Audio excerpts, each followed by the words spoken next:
तो हेलो दोस्तों, इन्फोसिस का क्वार्टरली रिजल्ट आ चुका है और ईयर ऑन ईयर रिजल्ट भी आ चुका है। तो आज हम लोग इन्फोसिस के डिटेल में एनालिसिस करते हैं इसके फंडामेंटल्स का और देखते हैं इसके जो भी नंबर्स हैं उनमें क्या चेंज आया हुआ है। तो आप देख सकते हैं जो इन्फोसिस है वो करीब करीब 4,68,000 करोड़ की कंपनी है। मतलब इसका मार्केट कैप है 4,68,000 करोड़। इसका पी 15 का चल रहा है, आरओसी इसका 40 का है, आरओई इसका 32 का है, डिविडेंड ये करीब 3.68% की दी है इसने फाइनेंशियल ईयर 26 में। फेस वैल्यू इसकी 5 की है और इसका भी जो करंट मार्केट प्राइस है, करंट मार्केट प्राइस इसका चल रहा है 1155 का।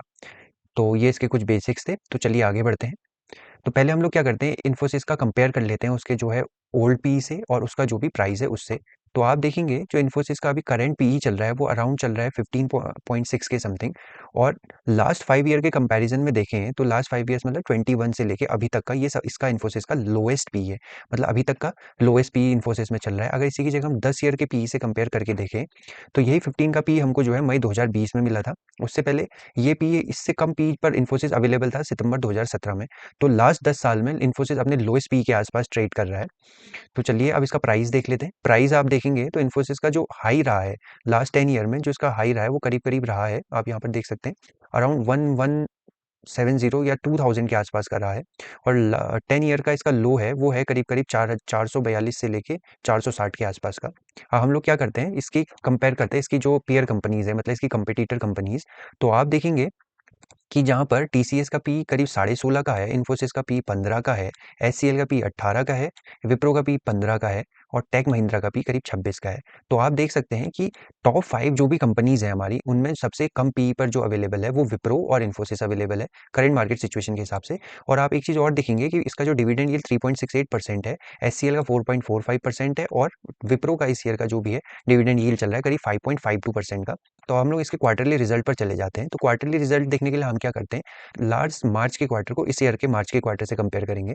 तो हम देखते हैं कि जहाँ लास्ट मार्च में कंपनी की सेल थी अराउंड 40,925 सीआर की, मतलब 41,000 करोड़ की। इस साल कंपनी ने सेल करी है 46,400 करोड़ की। तो मोटा मोटा आप कह सकते हैं कि करीब 5 साढ़े 5 हजार करोड़ के सेल्स में इंक्रीमेंट आया है। और वहीं पर अगर देखें कि मार्च 2025 में कंपनी का जो एक्सपेंस था वो करीब 31,000 करोड़ का था और इस साल कंपनी का एक्सपेंस बढ़ के हो गया करीब करीब 35,000 करोड़ का। तो ऑपरेटिंग प्रॉफिट देखेंगे तो आप लोग ये देख पाएंगे कि जो कंपनी का ऑपरेटिंग प्रॉफिट है वो करीब 9,874 करोड़ का था मार्च 2025 में, जो कि अब बढ़ के हो गया 11,167 करोड़ का। ठीक है।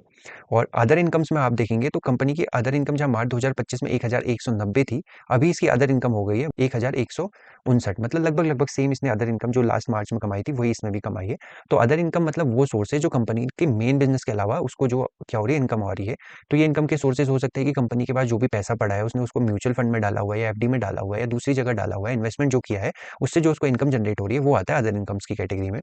आप देखेंगे कि मार्च 2025 में इसको 102 करोड़ का क्या दिया था, इसने इंटरेस्ट दिया था, वो अभी करीब है 105 करोड़ और लगभग लगभग ये सेम ही चल रहा है। और आप इसका डेप्रिसिएशन देखेंगे तो वो है 100 1299, मतलब 1300 करोड़ का, जो कि इस ईयर बढ़ के हो गया लगभग लगभग 1400 करोड़ के आसपास का। डेप्रिसिएशन का मतलब कंपनी के वो एसेट जिनकी कॉस्ट हर साल क्या होती है, कम हो जाती है। मान लीजिए आपने इस साल कोई चीज़ 100 रुपये की खरीदी तो उसकी वैल्यू अगले साल 80 रुपये हो जाएगी, उसके अगले साल 60 हो जाएगी। तो किसी भी चीज़ की वैल्यू जिसकी कोई भी ऐसा एसेट जिसकी वैल्यू क्या हो रही है समय के साथ घटती जाती है वो क्या होता है, डेप्रिशिएट होते हैं, उनको हम डेप्रिसिएशन की कैटेगरी में रखते हैं और उनका जो भी है हम लोग यहाँ पर उसको शो करते हैं। तो ये सारी चीज़ें क्लियर करते हैं और आप देखेंगे कि प्रॉफिट बिफोर टैक्स जहाँ इसका 906,063 सीआर का था, इस साल वो बढ़ के हो गया 10,790 सीआर का, मतलब 10,800 करोड़ के आसपास। तो प्रॉफिट में भी अच्छा खासा क्या हुआ, इंप्रूवमेंट आपको नजर आएगा। तो आप देखेंगे कि नेट प्रॉफिट जहाँ करीब 7,000 करोड़ का था इस बार ये 8,500 करोड़ का है। तो ये इसके कुछ क्वार्टरली रिजल्ट का एनालिसिस था कि इसमें किस तरीके के चेंजेस आए हुए हैं क्वार्टरली रिजल्ट में। तो चलिए अब आगे बढ़ते हैं। अब हम लोग कंपनी का प्रॉफिट एंड लॉस देखते हैं। तो आप देखेंगे कि जहाँ मार्च 2025 में कंपनी की सेल्स ईयरली बेसिस पे करीब 1,62,990, मतलब 1,63,000 करोड़ की थी, वहीं इस साल ये बढ़कर हो गई 1,78,650 करोड़ की। जबकि लास्ट ईयर के एक्सपेंसेस 1,23,000 करोड़ के थे जो अभी बढ़ के हो गए 1,36,000 करोड़ के। तो इनका operating profit last year 39,000 crore का और इस साल इनका ऑपरेटिंग प्रॉफिट जो है वो बढ़ के हो गया 42,000 करोड़ का। तो आप देखेंगे कि इन्फोसिस का जो भी ऑपरेटिंग प्रॉफिट है वो कंसिस्टेंट वे में क्या हो रहा है, इंक्रीज हो रहा है।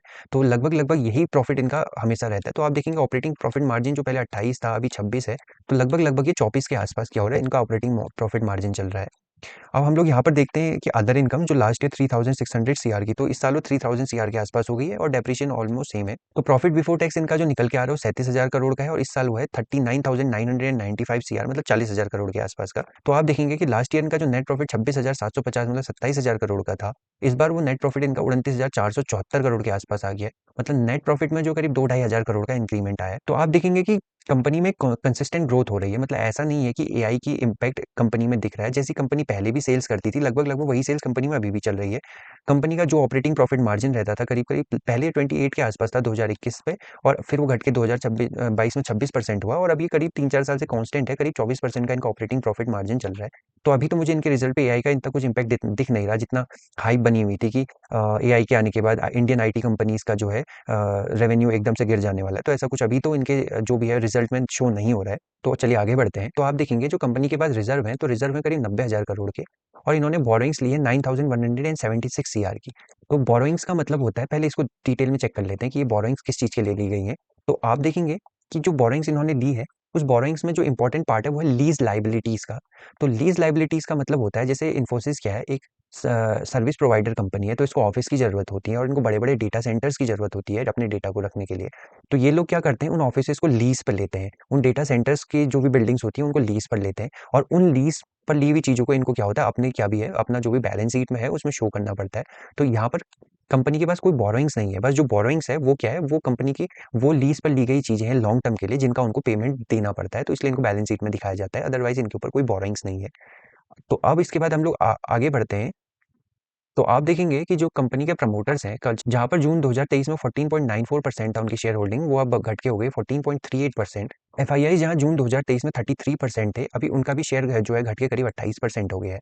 लेकिन आप देखेंगे जितना भी एफआईआईज और प्रमोटर्स ने सेलिंग करी है, मतलब 14.94 यहाँ पर और 33% यहाँ से लेके यहाँ पर, ये करीब करीब आप कह सकते हैं कि करीब 5% का जो ये ड्रॉप आया है, वो ड्रॉप क्या है, सारा का सारा डीआईआईज ने एब्जॉर्ब कर लिया है। तो आप देखेंगे जहाँ डीआईआईज जून 2023 में 34% थे, अभी वो बढ़ के करीब 43% हो गए। तो इन दोनों की सेलिंग्स जितनी भी इन्होंने अपने शेयर्स बेचे हैं, किसने, प्रमोटर्स और एफआईआईज ने, वो सारे के सारे क्या है, शेयर्स किसने खरीद लिए हैं, वो डीआईआईज ने खरीद लिए हैं। प्लस आप देखेंगे कि इसमें गवर्नमेंट का भी 0.2% की क्या है, शेयर होल्डिंग है। इसके अलावा आप लोग देखेंगे कि पब्लिक जहाँ 16.52% थी जून 2023 में, अब वो घट के हो गई है 13.54%। तो इसका क्या मतलब हुआ? इसका मतलब हुआ कि पब्लिक भी स्टॉक में सेल कर रही है, और वो सारा का सारा सेलिंग कौन एब्जॉर्ब कर ले रहा है? वो सारी की सारी सेलिंग क्या कर ले रहे हैं? डीआईआईज एब्जॉर्ब कर ले रहे हैं। तो मतलब क्या है? अभी भी जो भी सेलिंग हो रही है प्रमोटर्स और एफआईआईज के और पब्लिक के द्वारा, वो क्या हो रहा है? डीआईआईज, मतलब एक स्ट्रॉन्ग होल्ड क्या है? स्ट्रॉन्ग प्लेयर्स क्या कर रहे हैं? सारी की सारी शेयर होल्डिंग एब्जॉर्ब कर ले रहे हैं। तो आप देखेंगे कि कंपनी का फंडामेंटल्स ठीक ही है, इनमें कुछ ऐसा बहुत बड़ा मेजर चेंज तो आया नहीं है या बहुत बड़ा ड्रॉप तो आया नहीं है। लेकिन फिर भी आज के दिन कंपनी का शेयर करीब-करीब आप देख सकते हैं 7% गिर चुका है। तो इसका रीज़न है, जहाँ तक अभी हमको समझ में आ रहा है, कि कंपनी ने अपनी जो फाइनेंशियल ईयर 27 की एक्सपेक्टेड ग्रोथ बताई है, वो करीब 1.5 से लेके 3.5% की बताई है, और इसी वजह से क्या हो रहा है, कंपनी में एक फॉल आ रहा है। प्लस साथ में क्या है, जो अपना निफ्टी आईटी का स्टॉक था, जो कि हम लोग ऑलरेडी लास्ट टाइम डिस्कस कर चुके हैं, तो हम लोग एक बार निफ्टी आईटी का चार्ट खोल लेते हैं। तो ये है हमारा Nifty IT, just a minute. तो जो हमने लास्ट टाइम डिस्कस किया था कि निफ्टी आईटी क्या है, अपने इंपॉर्टेंट रेजिस्टेंस लेवल पर खड़ा हुआ है।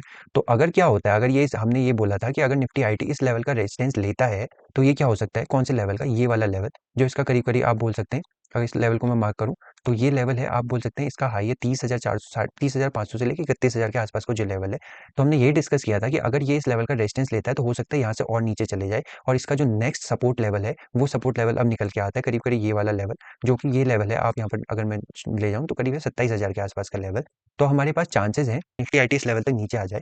तो निफ्टी आईटी में क्या हुआ, एक नेगेटिव ट्रेंड बना हुआ है, आप देख सकते हैं कि इसने क्या करा, यहाँ से चलना शुरू किया था, ये इसका एक हाई था, फिर इसने यहाँ पर एक लोअर हाई बनाया, फिर इस लोअर हाई का रीटेस्ट किया। अब ये क्या कर रहा है, दोबारा से जो इसका, इसने ये ह्यूज कैंडल बना के अपने लास्ट सपोर्ट लेवल को ब्रेक डाउन किया था, अब ये इसका रीटेस्ट लेके फिर से नीचे गिर गया है। तो इस वजह से क्या हो रहा है, पूरे आईटी सेक्टर में एक प्रेशर बना हुआ है। तो अब लोग, हमारे पास जो नेक्स्ट सपोर्ट लेवल है वो यहाँ पर आ रहा है 27,000 के लेवल के आसपास। तो इसी वजह से जो इन्फोसिस ने अनाउंस किया है कि उनका फाइनेंशियल ईयर 27 में जो प्रॉफिट है वो करीब 1.5 से लेके 3.5% के आसपास इनका क्या है, रेवेन्यू ग्रोथ रहने वाली है। प्लस दूसरी चीज क्या है, निफ्टी आईटी का अपने इंपॉर्टेंट क्या है, रेजिस्टेंस लेवल पर खड़ा होकर, वहां से खड़ा था, वहां से उसने रेजिस्टेंस ले लिया और वहां से नीचे गिर रहा है।